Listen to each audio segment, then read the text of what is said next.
ջահերով երթին մասնակցում եք ձեր փոքրիկի հետ, հա, ինչ կարևորություն ունի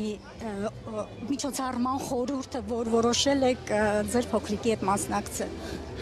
Այս տարիքից բոլոր երեխաներին պետք է դաստիարակել այնպես, որ իմանան պահանջատելի այս ամեն ինչի լրջությունը։ Ես արդեն 20 տարի մասնակցում եմ ու պիտի մասնակցենք այնքան, մինչև ամեն ինչ կարգավորվի։ Այ գնալով ջահերով երթի մասնակիցների թիվն է, հա, մեծանում տարեց տարի, ըստ ձեզ սա ինչի մասին է խոսում։ Նրա մասին է խոսում, որ օր առաջ պետք է Թուրքիան հասկանա ու ընդունի ցեղասպանությունը ու իր հետևանքներով հանդերձ։ Խնդրեմ նման։